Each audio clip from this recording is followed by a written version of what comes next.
আসসালামু আলাইকুম প্রিয় শিক্ষার্থীরা, আমি শিরিন সুলতানা চলে এলাম নতুন একটি পর্ব নিয়ে। আচ্ছা, প্রত্যুপকার গল্পটি টাইপ 7 নিয়ে আলোচনা করব আমরা এখন। টাইপ 7 এ কি আছে দেখো। টাইপ 7 আছে বহুপদী এমসিকিউ।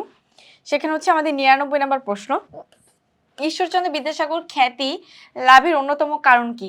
একাধিক ভাষায় তিনি পাণ্ডিত্য অর্জন করেছেন এবং বদান্যতা, উচ্চ বংশীয় না। তার উত্তর হচ্ছে কি 2 নাম্বারটা। 1-এর 99 নাম্বার হচ্ছে 2। এবার আসি আমরা 100। আব্বাসের মুক্তি দেওয়ার প্রস্তাবে বন্দী ব্যক্তিটি রাজি হলেন না যে কারণে? দূরদর্শিতার কারণে, মহা অনুভবতার কারণে, নিজের জন্য অন্যকে বিপদে ফেলতে চাননি। হ্যাঁ, তিনটাই হবে উত্তর 4।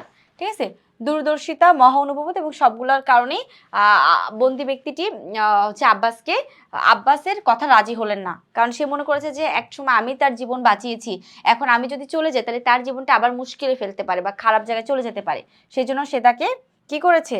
সেই জন্য সে তাকে হচ্ছে বা তার কথাতে সে রাজি হয় না একবারেই। আচ্ছা, গেল 100 নাম্বার শেষ করলাম। এবার আমরা 101-এ যাব। 101-এ কি আছে? 101-এ আছে দামেস্ক নগরী আলী ইবনে আব্বাসের কাছে পরিচিত যে কারণে। কি কারণে পরিচিত? ওখানে তার প্রাণ রক্ষা হয়েছিল, সে কারণে ওখানে আশ্রয়দাতার বাস, সেটাও উত্তর হচ্ছে ক। কারণ দামেস্ক শহরেতে আলী ইবনে আব্বাস বেঁচে ফিরেছিলেন, এটা একটা কারণ। এবার হচ্ছে আমরা দেখব 102। আলী ইবনে আব্বাস এবং বন্দী লোকটি উভয় কি ছিল? উভয় নিঃস্বার্থ উপকারী ছিল, প্রত্যুপকারী ছিল, সুবিবেচক ছিল। তিনটাই হবে। উত্তর হচ্ছে আমাদের 4 নাম্বার। চলে যাচ্ছি হচ্ছে আমরা 103 নাম্বারে।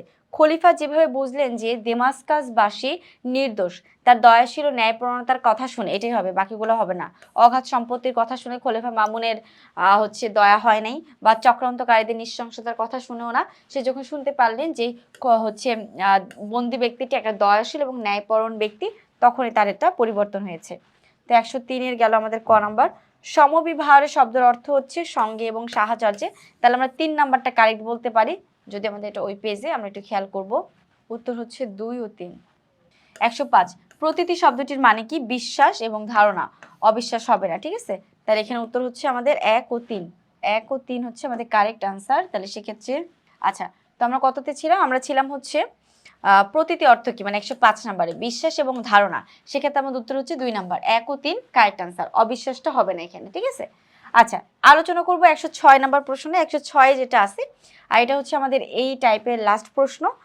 প্রত্যুপকার গল্পে মহৎ ব্যক্তিটাকে, খলিফা নিজে অনেক মহৎ ব্যক্তি ছিলেন, ভালো ব্যক্তি ছিলেন।